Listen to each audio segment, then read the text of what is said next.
नमस्कार. मी डॉक्टर आनंद कुलकर्णी.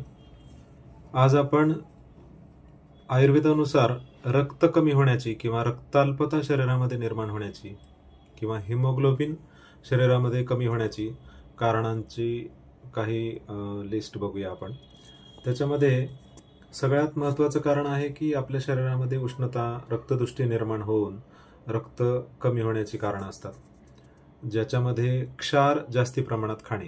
क्षार म्हणजे आपण जे मिठाचे, खारट किंवा जे क्षारीय पदार्थ जे खातो नेहमी, जे पिझ्झा, बर्गर असे जे वारंवार खाण्याचे क्षार पोटात जाण्याचे जे गोष्टी आहेत,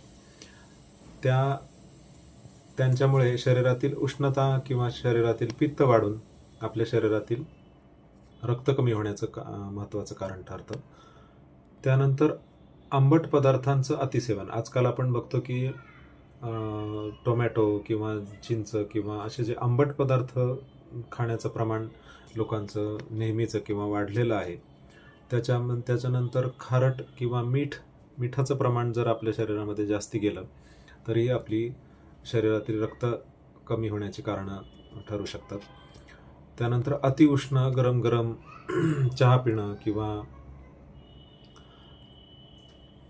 शरीरात उष्णता निर्माण होईल गरम गरम पदार्थांचं सेवन करणं हेही टाळायला पाहिजे. तिखट अतिप्रमाणात खाणं, त्याच्याने ॲसिडिटी होऊन पित्त निर्माण होऊन आणि नंतर रक्तदुष्टी होऊन रक्त कमी होण्याचं किंवा रक्त पातळ होण्याचं कारण ठरलं जातं. विरुद्ध आहार टाळायचा आहे.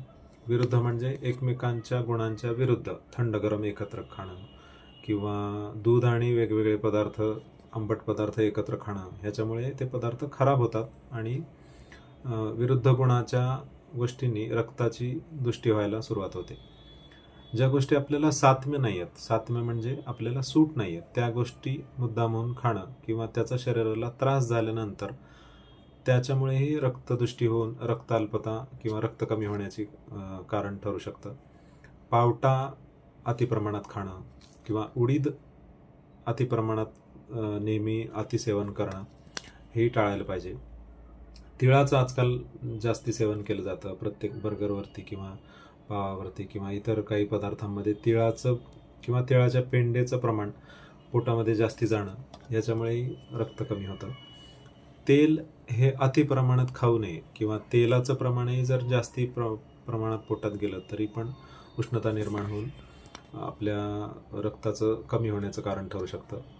दिवसा झोपणं किंवा रात्री जागरण हे निसर्ग नियमाविरुद्ध गोष्टी जर केल्या तरी पण आपल्या शरीरातील दोषांची दुष्टी होऊन आपल्याला रक्त कमी व्हायला सुरुवात होते. वेगविधारण म्हणजे उलटी, युरिन किंवा स्टूल ह्यांची जी प्रवृत्ती आहे ती रोखून ठेवणं, ते अडवून ठेवणं, वेळीच आल्यावर त्यांना मोकळी वाट करून न देणं, ह्याच्यामुळेही रक्तदुष्टी व्हायला मदत होते. नंतर ऋतुवैषम्य हा एक भाग सांगितला आहे. म्हणजे सीझन जसे चेंज होतात त्याच्यामध्ये आपली इम्युनिटी कमी होऊन किंवा वारंवार आपल्या शरीरावरती आघात होऊन इन्फेक्शन्स होऊन त्याच्यामुळे रक्तदुष्टी होऊन रक्त कमी होण्याची कारणं सुरू होतात. नंतर चिंता, अति टेन्शन घेणं किंवा अतिविचार करणं ह्याच्यामुळे पचनक्रियेवरती परिणाम होऊन रक्ताची डेफिशियन्सी सुरू व्हायला मदत होते. क्रोध म्हणजे राग, अतिप्रमाणात राग केल्यानंतर शरीर गरम होतं, शरीरातील उष्णता वाढते, हेही आपण टाळायला पाहिजे. काही ठिकाणी माती खाण्याचंही कारण आपल्याला रक्त कमी होण्यामध्ये मिळतात. जसं भाजीमधली किंवा इतर काही पदार्थांमध्ये मातीचं प्रमाण पोटात जाणं किंवा प्रत्यक्षतः माती खाणं हे आपल्याला रक्त कमी होण्याचे कारण बघायला मिळतं. पोटात जंत होणं हे एक रक्तदुष्टीचं, रक्त कमी होण्याचं कारण आपल्याला बघायला मिळतं.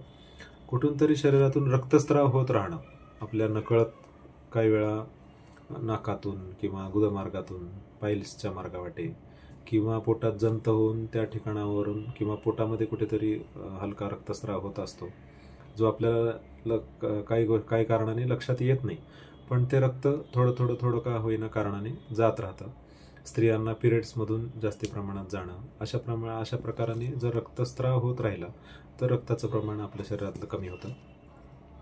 अति उन्हात काम करणं हे एक महत्त्वाचं कारण त्याच्यामध्ये सांगितलं आहे. हे जे कारण आपण बघतोय त्याच्यामध्ये उष्णता शरीरामध्ये तयार होऊन रक्तावरती त्याचा परिणाम होऊन रक्त कमी होणं हे महत्त्वाचं त्याच्यामध्ये बेसलाईन आपल्याला बघायला मिळते. ह्या रक्त कमी होण्याच्या गोष्टींवरती काम करून हे टाळून आणखी काय रक्तवाढीसाठी आपल्याला करता येईल ते आपण पुढील भागात बघूया. धन्यवाद.